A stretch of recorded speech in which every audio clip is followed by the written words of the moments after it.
computer. And if anyone else joins us, I'll just let them in. Hello, everyone. I'm so pleased for yet another Industry Professional session. We have them every month.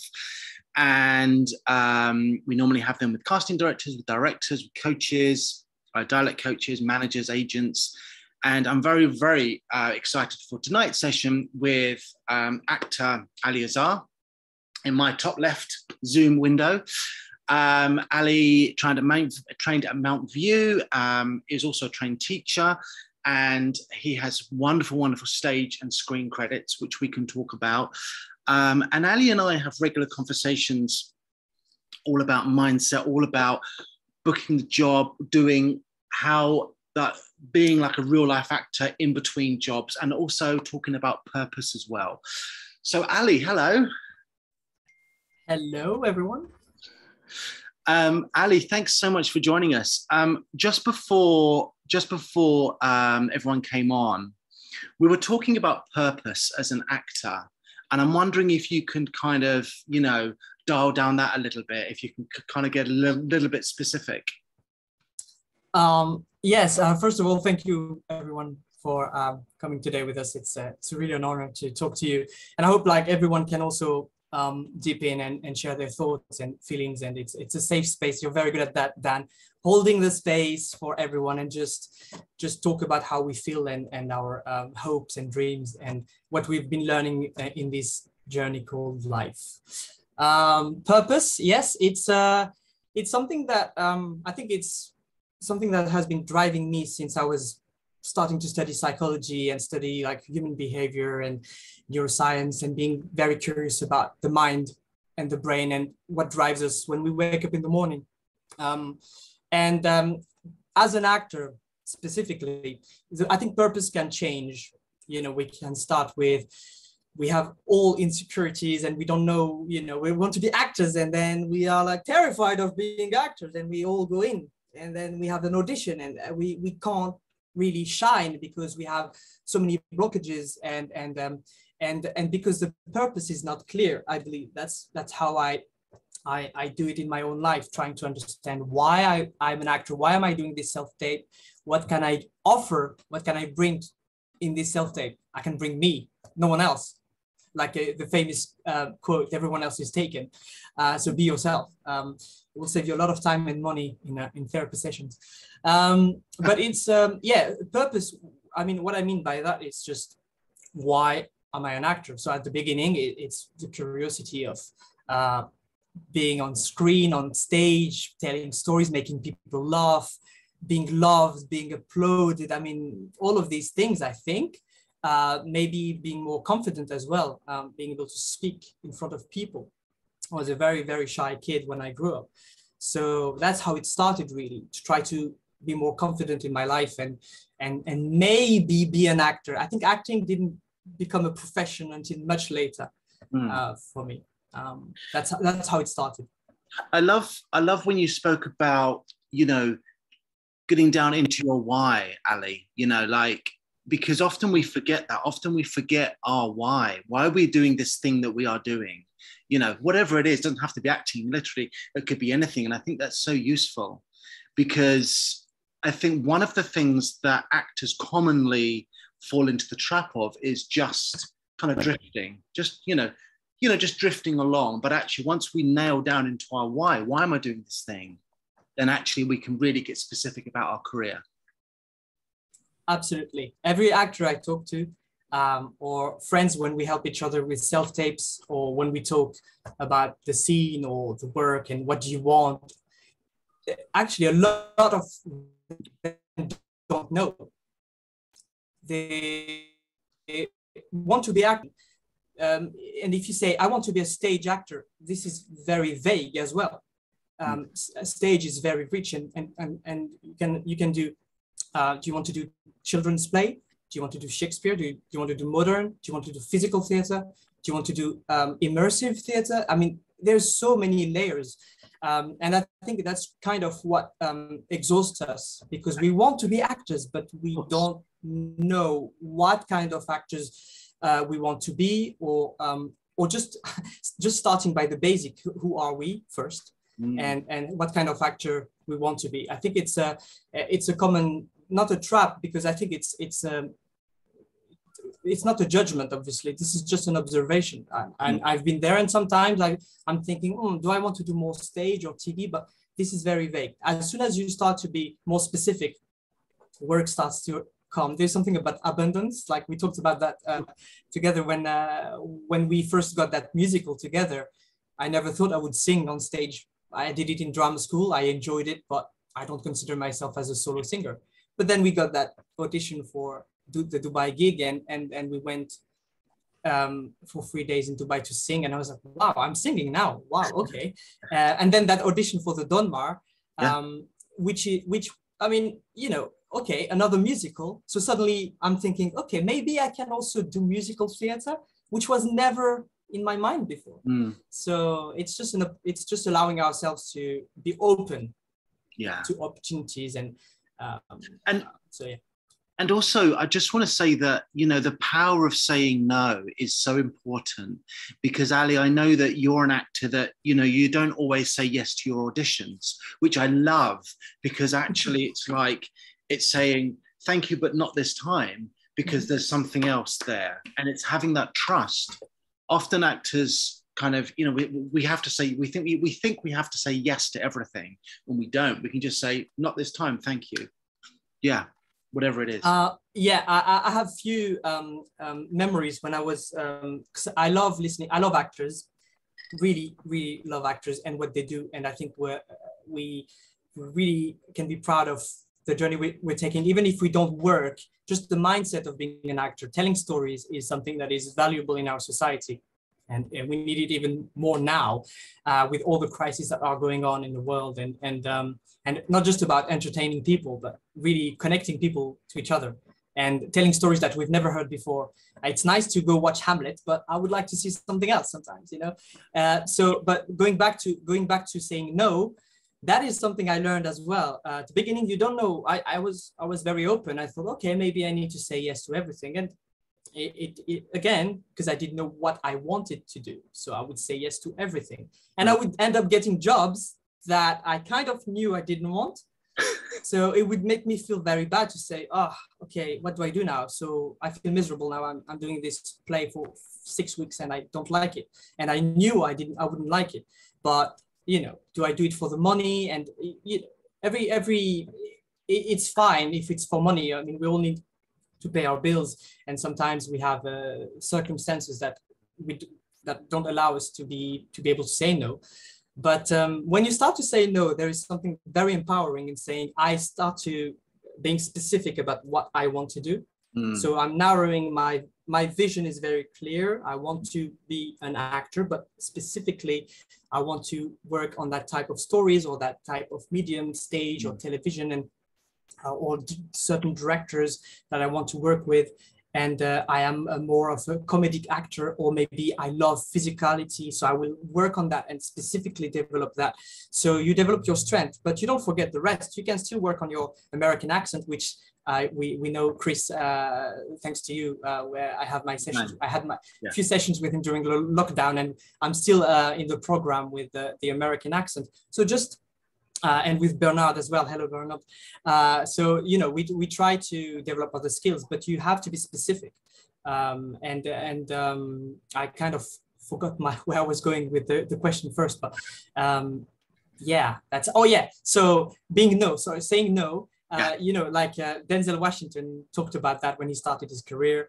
The first 5 movies you make will kind of direct your career, because people will see you as that.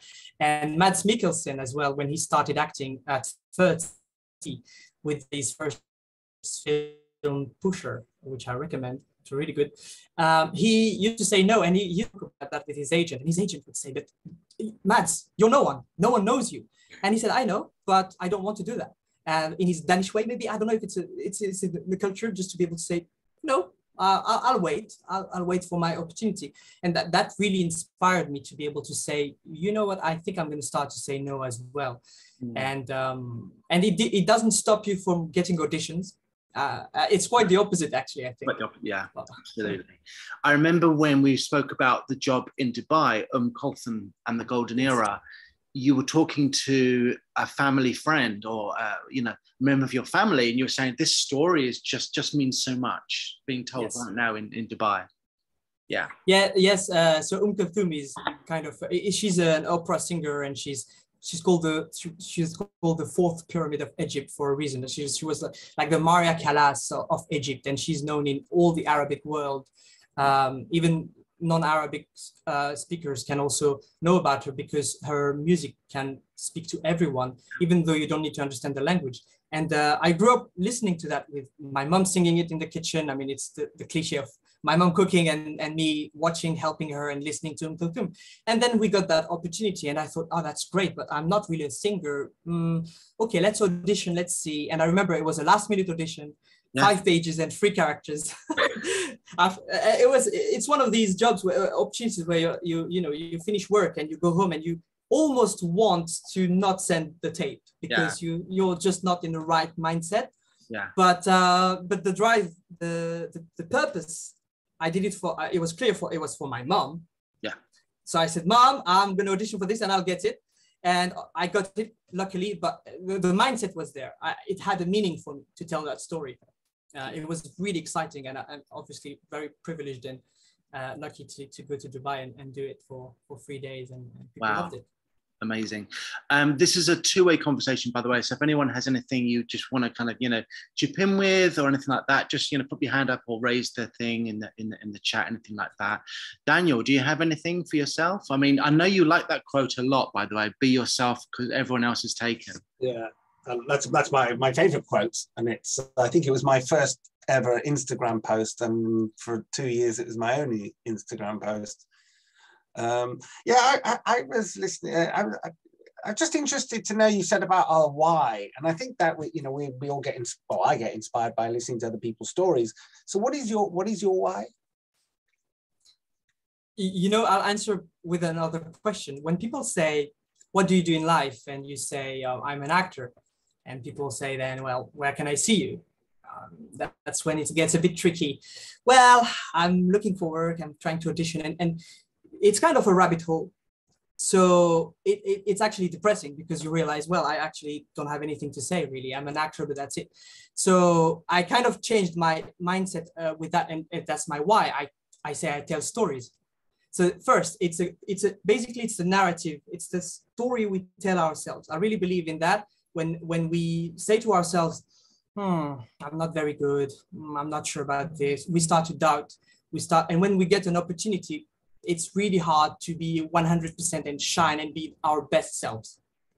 So when I started to call myself a storyteller, suddenly I remembered the stories when I was 5 and 6. When those kids come back to you and, can you tell me the story? I just told you that story. Yes, but tell it again, the same, it's fine. So you can tell that story 15 times and they will, oh, right. And that I've really tried to keep the child in me and forever until my last day on this planet, because it's the most joyful, energetic thing I can bring as Ali. I had a teacher in drama school in France, a Russian teacher, Alexander Lushik, and he used to say to us, your younger self is with you, like by your side, and he's holding your hand and he's looking up to you and saying, well done, so far so good. And I never forgot that image because you think actors, celebrity, making money, going to Hollywood, winning an Oscar, is it all about that?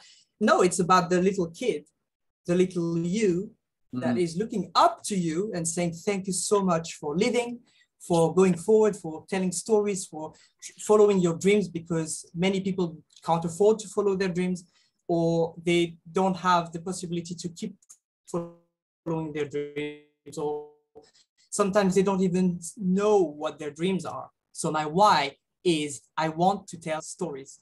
And even further, I want to tell stories to connect people together. I want to tell stories to entertain people, so you can have your mate and your pizza and have a good laugh. I watched Thor, the last Thor, yesterday with a mate on the big screen in the cinema.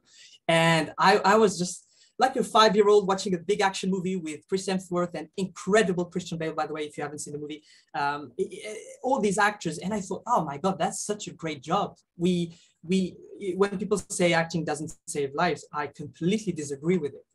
and I mean it. Acting. I think acting saves lives. I think stories save lives. I think they tell something about our humanity, or our vulnerabilities, about cultures that we don't know. We can change the world with stories, and that's who I am.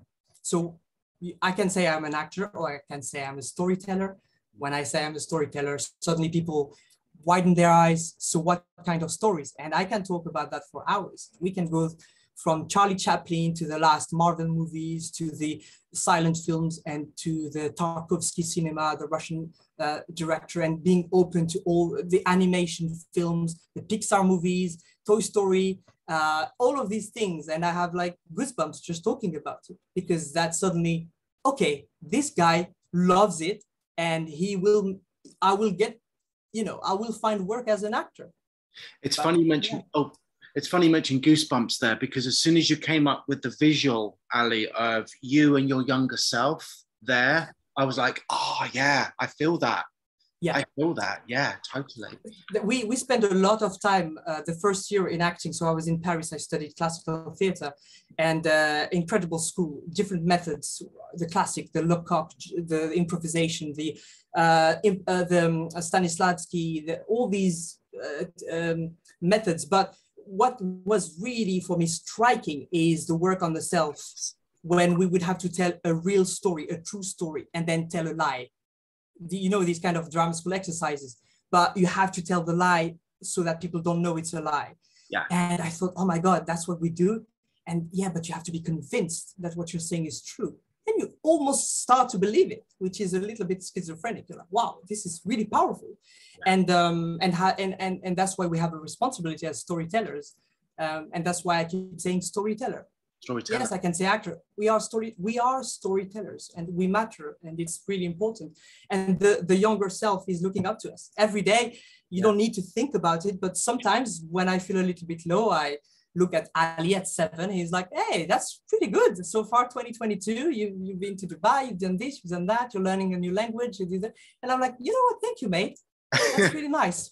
And that, I mean, I know it sounds like I'm crazy and I'm talking to myself in my room and ha ha ha, but it's really about the mindset, and we may talk about that later as well, Dan. We talked about the purpose, why we do what we do. If we don't know, that's a really important question. How, why do you wake up every day to be a storyteller?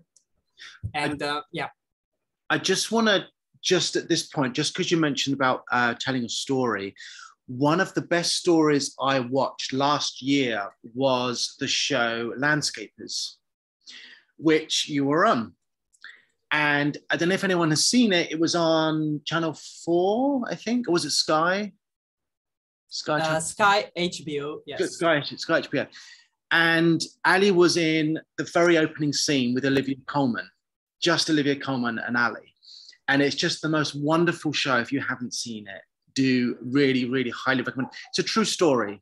It's a true story. How was your experience working on a show like that with someone like that? Well, it's always a bit surreal when you get a job. When you get an audition first, you're like, oh, I won the lottery. And then you get the job. You're like, yes, I got the job. And then, oh no, I got the job. Now I need to, show up and really, but it was really, it was actually very easy. And I'm not saying that to say like, I'm a great actor and it's so easy. It was just, it's the people. I arrived on set, and the first thing Will Sharp, the director, said to me was, hello, Ali, welcome to Landscapers. We are so happy to have you with us. And I was like, wow, that's amazing. And after audition, it was really fun. And I was like, hey, that's a really nice way to welcome someone on set. And I think they probably also do it because when you work with someone like Olivia Colman, and it's just you and an Oscar winner, you want to make sure your actor is relaxed. He's only there for a few hours, actually 4. I was on set 4 hours. We finished earlier than the schedule.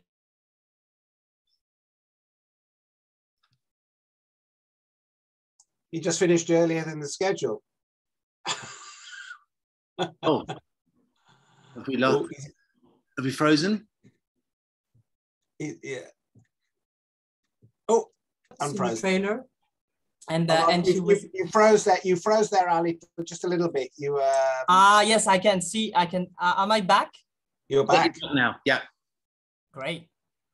I don't know where I cut, but basically, yeah, it was an easy experience because people made it really feel. I felt welcomed, and with Olivia, we just ran the lines in the trailer. It was just like another. Working with another actor. She made it so simple. We talked about life, she talked about her kids, and we talked about simple things really. And the scene was just, she would give me a thumb up after each take. And I would say, oh my God, it's working, it's fine, so far so good. And just, I don't really, when it's flowing, there's not much to say, it's just enjoyable. It also takes a lot of pressure on your shoulders because the day before you're thinking, okay, it's a 2-minute scene with Olivia Colman. I don't know how they're going to shoot it. And you start to ask 100 questions, but you don't need to do that. You just show up and when you're present, you can adapt, when you're confident about in your skills, and because you got the role, you should be, you deserve to be on that set. And it just felt very welcoming, very warm, very nice to work with the team. You used a really good word there, staying present. And this is a word that I use a lot myself. And often we can trip ourselves up when we fast forward too much into the future or we rewind into the past. But actually just coming from this actually place of presence as much as possible, not trying to think about where the scene is going or anything like that, then that's the place that we want to get to. It's such a good point. When we say acting is listening, is to be present, those are really nice words, but what do they mean? We had to action them. And I think because I believe our brain is wired to always analyze the future and the potential risks and to survive. So it's kind of trying to fight that nature, our biology, where when you're in a scene and you start to think, what should I do here? Or I don't understand the scene. Or, well, if you just listen to the other person, what the other person is saying. And the most powerful scenes, when you look at them, they seem like very simple conversations, but people are really listening to what's happening and they react to it. And you don't need to plan too much ahead. You can have ideas, but I think as soon as you start to be very organized, that's the scene. And that's why improv is actually a really good, I would really strongly recommend it. In Paris, it was amazing. And here in London at Mount View. And you can see actors who struggle with improvisation and those who fly, and they can't, if you don't stop them, they'll keep going. And it's a really good skill to be able to relax in the moment and go wherever the scene goes. And then it makes the work easier. But yeah, relaxation, being present, are these very, very important elements. Can I ask Ali about being present, pursuing this a little further? Because originally when he was saying that, I was thinking, how does Ali drag himself back in? Then I thought, it's not dragging yourself back in, it's clicking yourself back in, or something, or like snapping yourself back in. So and I think in this industry there's a lot of cliches, I guess, or common words like present, in the moment, less is more, all these things that actually mean different things to different people. So when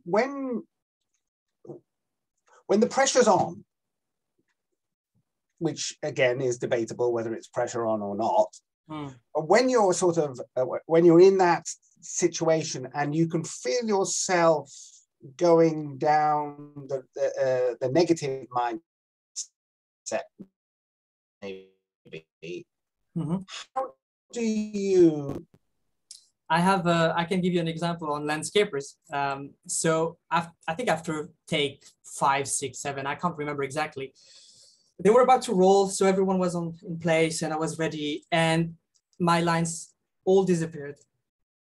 I could not remember the first line and they were about to start. I had like literally 2 seconds before Olivia comes in and says, "Oh, bonjour, François."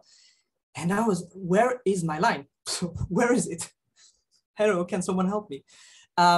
something really strange happened. I'm a believer in the breathing techniques. So breathing is, so you're absolutely right, Dan, by the way. I call you Dan, Daniel, about all the words we use in this industry, like being present, bold choice, whatever that means. But actually, we are physiological beings, and breathing can change your physiology. You can look at the work of Wim Hof, for instance, the Iceman, his very interesting work on deep breath and how you can handle, handle stress and pressure. And he breaks records on every year on swimming in cold waters and things like that, where people would die in 20 minutes, etc., etc. But what I'm trying to say is, so when that happened, I suddenly remembered that I need to ground myself in my own body. I'm here right now. I'm terrified. I don't know where my line is. My line is there. I trust myself that I learned my lines, but it's gone because suddenly I started to change my breathing. I was a little bit nervous.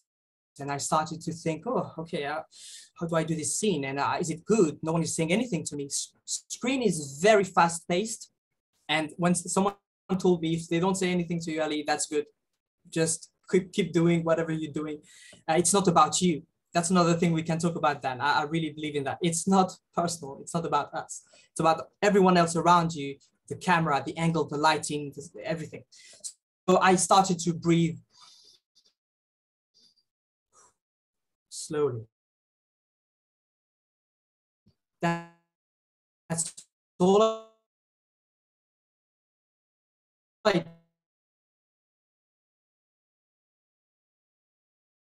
and lines came back, and I because I write down my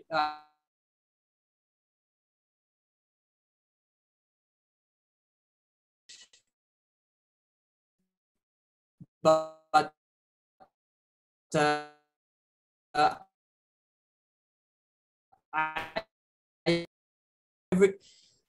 everything that could select people to the next year, because uni is just about selecting people and narrowing down a massive group of people who all want to be teachers and realize, so taking on that thought, Ali. Yeah. So the psychiatry and the sport.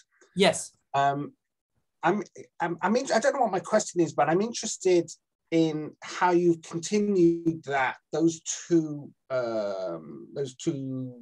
disciplines, I guess, yes, and brought them into your work. And the reason I'm saying this, just to give you some context, is because everybody here has got other things in their lives, and I think that it's really easy for us to say, I've got all this stuff in my life and it's not, and I wish I do, is that everything you do is related to everything you do. Thank you for saying that, Daniel. I'm glad it kind of reads like that, because it's exactly that.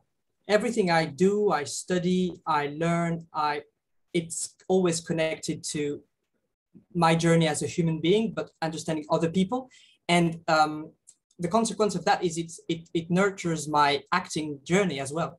So I think for actors, we want roles, we want to work.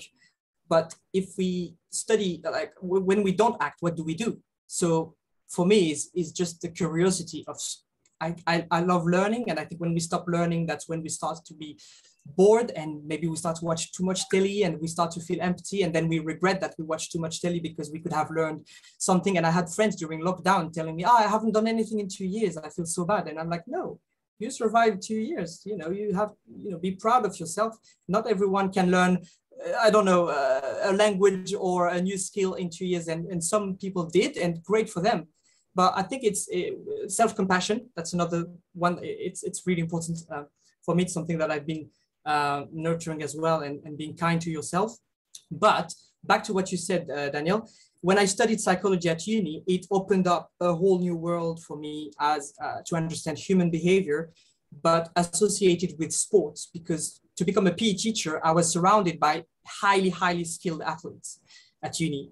They would come with their jacket saying France in the back. That's how high, I mean.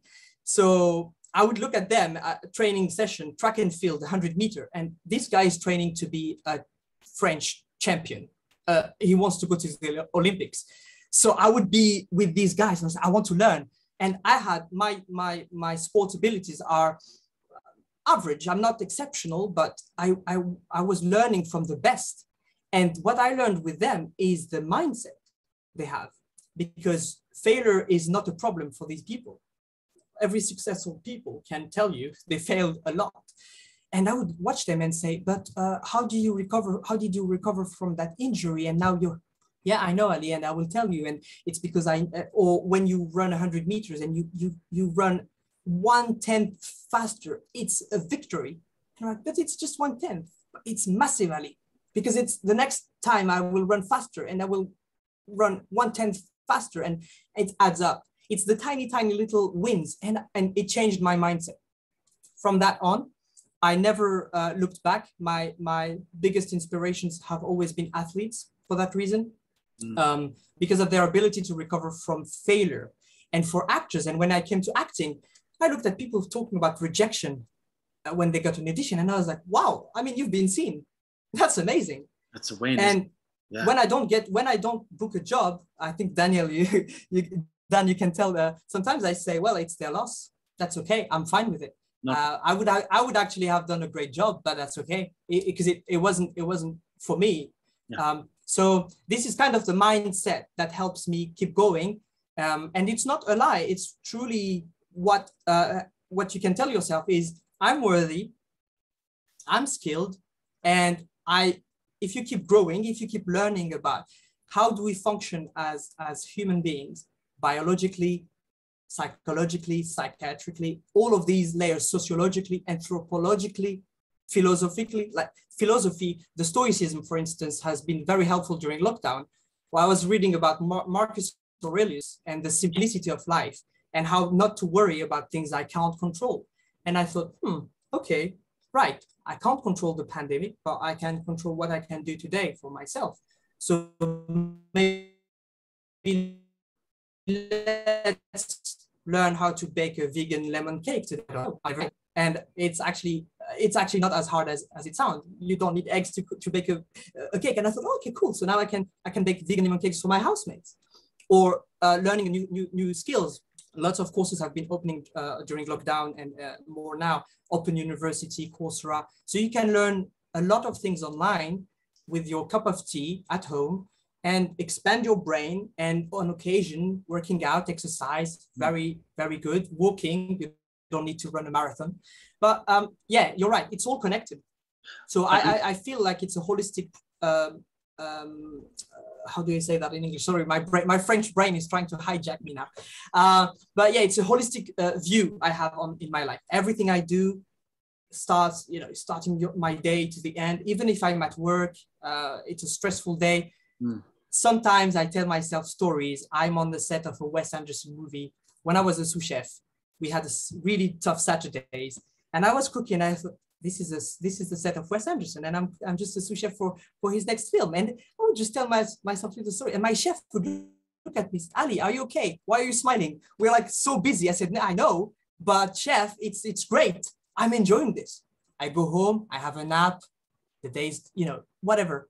It's a mindset.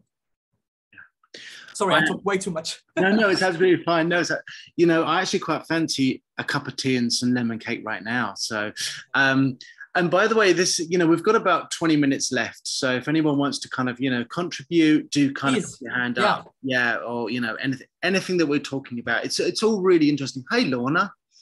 Can I just share that I do that in the gym? When I'm doing my last set, I'm training for Wonder Woman. I am getting into shape. I'm going to be ripped. There's some part out there that I need to be. That's what I think of. I'm like, I have a Hollywood trainer beside me going, get it done. Amazing. I love that. Yeah, absolutely. I'm usually training to be a lemon drizzle cake myself. Oh, really? Yeah. But I've got a question, Ali. It's about, because again, lots of the people on this who are going to be listening to this are fairly early on in the career, and there's nerves. The mindset is not yet not formed, but solidified because of experience, because that, you know, people are waiting for some affirmation in a way that from externally.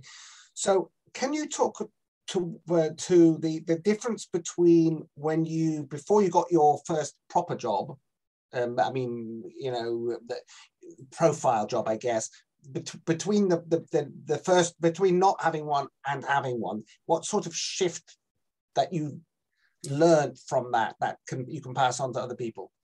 Yeah, I mean, after drama school, you know, like many actors, you're looking for an agent, and I didn't sign with anyone after the showcase because I said no as well. I didn't like my chat with a few agencies, and I thought, oh, you'd be a great ensemble actor, Ali. And I thought, what do you mean by ensemble actor?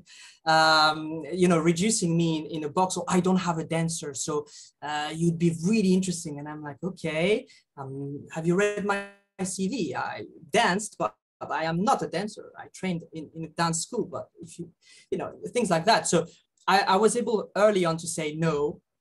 I just kept working and paying my bills. And then I had an audition for it was a Shakespeare feature film, Macbeth, independent film.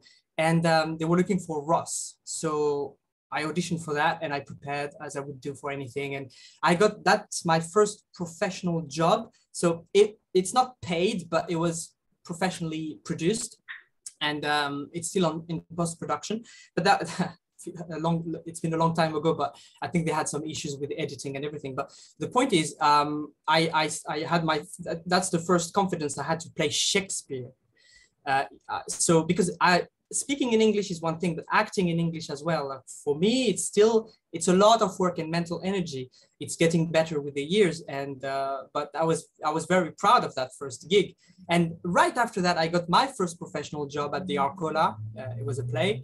And I remember going to that audition and thinking, I don't know what they want, but I will. It was a difficult scene where the character is really, it's a traumatic scene. So I went, you know, full on there. I started with drinking water. I remember that scene. So the scene doesn't say he's drinking water, but I came in the space and I said, in my mind, that's my space with my actor here, and we are going to tell a story, and that's it. I'm not here to apologize for who I am and offer you a version of my scene. No, I had a very clear vision, and I came in and I drank that water, which was not scripted in my head. I just had the impulse of drinking water. And I took my time because I had the first line, and I just looked at my partner. And that day, I remember clearly, because when I finished the audition, they looked at me and they said, oh, you're not represented. I said, no, I don't have an agent. They were really surprised. They were like, how is it possible? That was such a good audition. So obviously your ego is flattered, but I remember that's the first big shift. I remember owning the space. I felt comfortable. So for anyone who is starting acting, yes, you will learn the life experience will give you, will shape you. You'll be better. As an actor, we get better with age. And as we grow, as we learn about ourselves, about our relationships, about other people, about our dogs, I mean, literally everything can nurture us.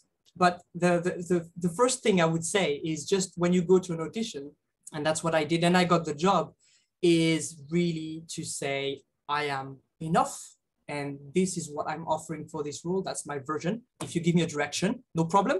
I'll listen to it and I'll adapt.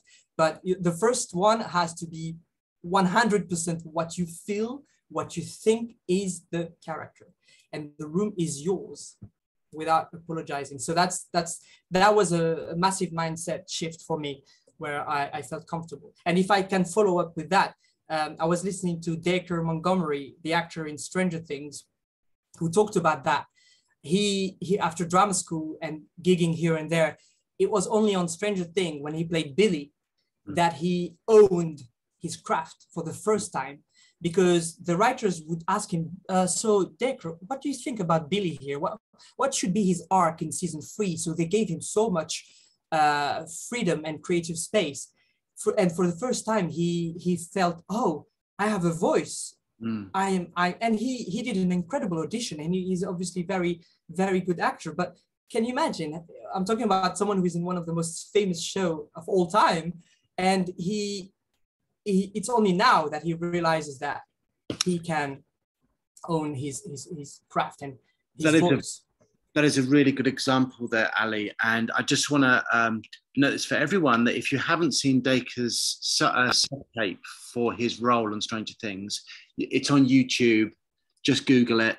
Dacre, D-A-C-R-E, Dacre Montgomery tape Stranger Things. You'll see it on there. It's so everything you're not supposed to do in a self-tape, he does. Everything they say, don't do this, don't do this, don't do this. He does all of them, but because he owns it all, and this is one of these tapes again. I've watched that tape, or I've been talked about that tape with casting directors, some of whom said, "Oh no," and I just think he got the job. No. Yeah. And hi, Lorna. Hey. I just wanted to ask a question. Okay. Ali, what are your greatest weaknesses and what are your greatest strengths as an actor? Such a good question. I'll have to ask you the question back then. Greatest weakness. Well, I was talking about acting in English. I think for me, especially Shakespeare, the diction, the rhythm of British English and American English was completely new to me. And still now, I'll be honest, when I read Tennessee Williams, or if I read or modern play or any, I don't get the rhythm straight away. Like I did workshops where people would say, the way you said that word or the rhythm is, it's not really, it's a bit strange, and I would, what do you mean? So, because you have a French intonation here. And so that is, for me, it's a language barrier that I'm still really working hard on. And another weakness would be accents. I couldn't save my life if you asked me to do a Liverpool accent or any accent. I'm not. It's for a French speaker. I feel like the general American, as we call it, I don't really like that expression, but I don't know any better word, is probably the closest, because I've heard it growing up. As well, but yeah, and I'm working on my weaknesses, by the way. So I do that. And my strength, well, I didn't know it was my strength until people started to tell me that was my strength. It's my physicality. It's, I think, all the training I had growing up, doing parkour in Paris, martial arts, boxing, gymnastics, lots of things that I just enjoyed. And I realized that it shaped my body, and dance as well, in a way where I feel so comfortable. And I see that it's a struggle. It's difficult for many actors. What do I do with my hands in a scene? I don't know. So you start to do things that you wouldn't do in a scene. You talk to someone, just talk to someone. But it comes down to relaxation and breathing, and really owning your craft and feeling comfortable in your own body. So yeah, physicality is definitely something I am very comfortable saying. Yeah, you want a Frantic Assembly, Gecko Company, all these guys. If you hear me, I'm ready for to work with you. But yeah, it's I feel comfortable with all the training and the stage combat and things like that. I love that. That's a great question, Lorna. Thank you for that. Yes, awesome. You mentioned lockdown a few times. Now, obviously, as actors, like, our industry shut down for quite some time, and we had to diversify. We had to find other things. How did you find lockdown, Ali? So I'm an introvert. That helps a lot. So I didn't mind. The beginning of the lockdown was obviously very strange, and I was suddenly thinking, so what's going to happen to the theater? And I was very self-centered, and I was thinking, me, my career, my acting, all the sacrifices. So that was stressful. But as soon as I started to shift my focus on other things, I thought, okay, I've got this time in my hands now. What can I do with it? So I just enjoyed learning new things on all the courses I mentioned earlier, like Coursera is my main website where I study. So I started to study Spanish back because I used to learn Spanish when I was in high school, and I thought, why not learn Spanish? I've got time now. So I started to learn Spanish. I started to I run a little bit more than I used to have. I had more time for me, just checking on friends as well, and doing those Zoom parties and drinks, which was a bit awkward at the beginning, but we just started to enjoy it. And we would see each other more than in real life, which is certainly a modern curse. How do we see our friends more, even if we live in the same city? So lockdown was not as bad as so many people. So I'm really grateful for that. I kind of managed, because meditation or things like that I always kind of carried with me through my sports time at uni and studying, all the discipline of sport today for myself. Can I give back? Can I help someone? So we would talk with friends and we would read scenes and sometimes just nap, just sleep, take care of my garden, or nothing like, we're human beings. We are incredibly powerful and fragile at the same time. And it's just being aware of those two and when we need to reach out. And when we need to help others feel safe in doing so. That was not so bad for me. And how was it for everyone else? I'm curious to hear, like, how did you manage, or you then?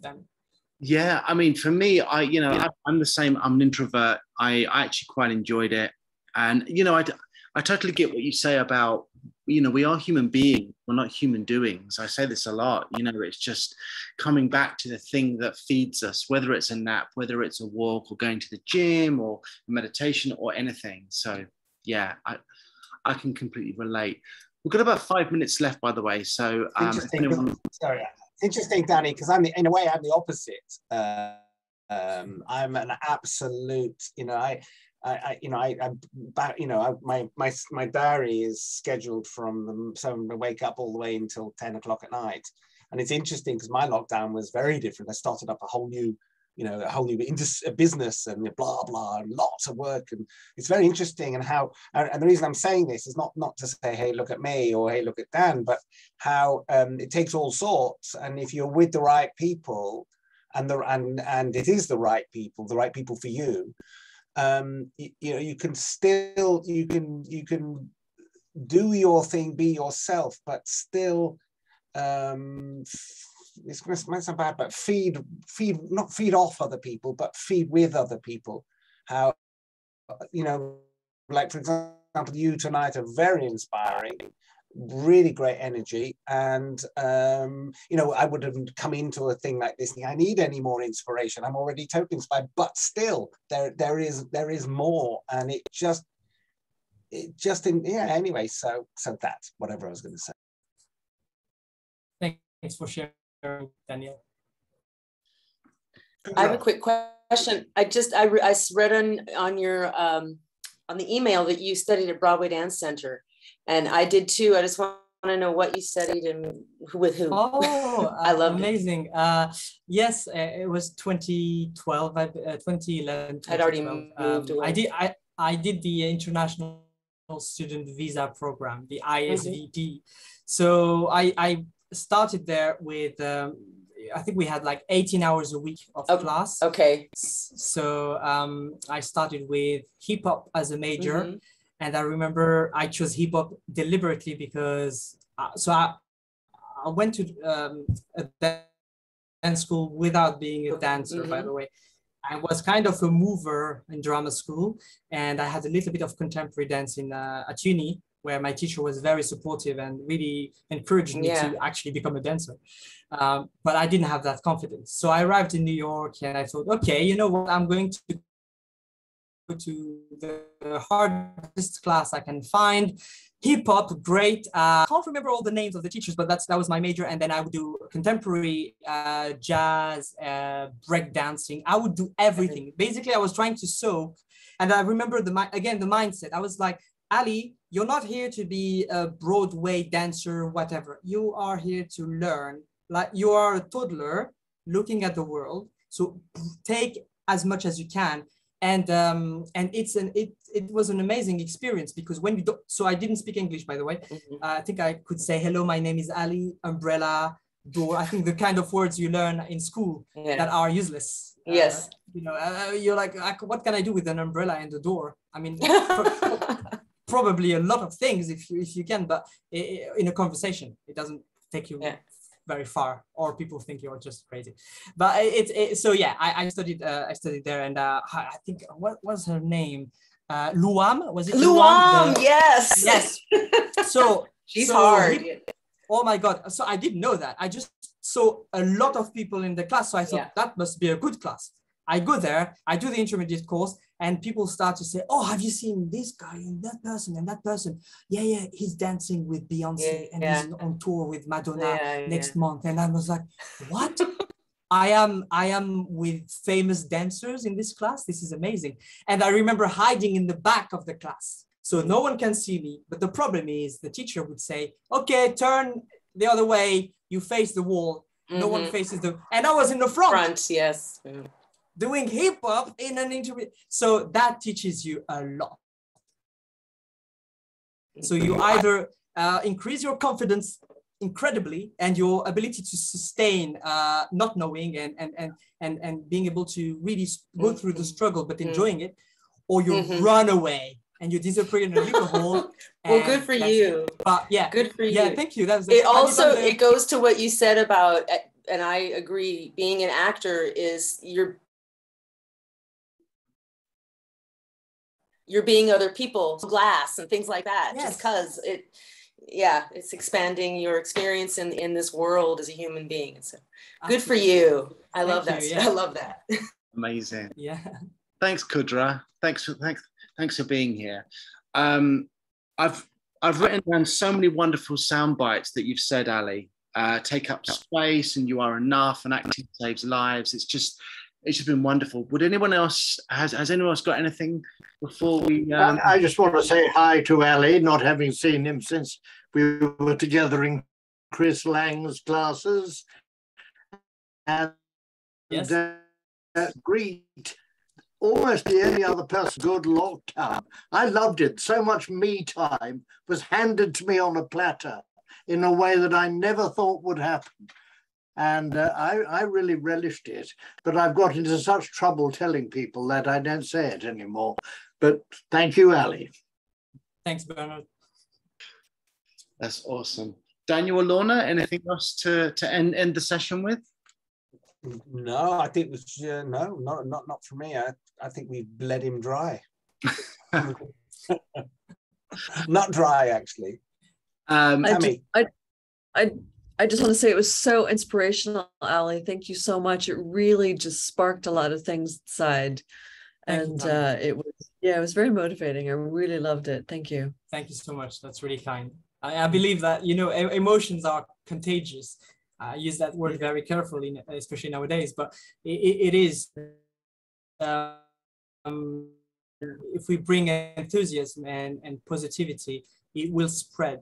And if we bring it, it's like you're in a room and someone comes in, it's like a character in a play, and you feel like, ooh, it's not going to go well. Or someone is excited to be here. Suddenly you light up, ooh, it's exciting. So it's really being able to, when we know how we feel, and that's why I said it's important to start with ourselves, not in a selfish way, but really, how do I feel today? Not just, when you say, how are you? And you say, I'm good. Well, I like to say, how do you feel today? And sometimes people are, no one asks how I feel, but it's important. So when I try, that's kind of what makes me happy, is to make other people happy and bring enthusiasm. And it's either acting or other things. It's just kind of trying to ignite the people's power. Like, we all have an amazing potential in so many things, and not just acting. acting is just one thing, one element in life, by the way. So I think that's one thing that also helped a lot managing this career, is just not being obsessed by a career which you don't have any control over. But rather than that, just focusing on having a life and exploring life and having it, like, learning new things, blowing glass, or dancing, or taking that course that scares you, or learning French because you always wanted French, but you hated it because your teacher in high school made you hate it. But maybe you're really good at languages, but you'll never know if you don't try. So it's kind of maintaining that curiosity for life. And when an opportunity comes in, you'll be so ready to be you that even if you don't get the job, people will remember you. And I think that's what has been lovely so far with our journey with Dan and the auditions we've been getting, and it's been great. Awesome. Wow. Ali, thank you so much for a wonderful, wonderful session. I have written down so much. It's been very inspiring. Thank you everyone for watching. Thank you everyone for being here and for taking part. It's just been fantastic. Thank you very much. And I hope this will be of help, and just, be you, shine, be amazing. Remember your younger self, still looking up to you, and you'll be fine. Awesome. Thank you. Thanks, Ali. Thanks everyone. Thank you. Bye-bye. Bye all. Bye. Now I don't want to leave, Dan. He's gonna get rid of you, don't worry. It was really nice. Ali, don't forget to stop the recording, Dan. Oh yes, hold on. Just doing that now. Oh.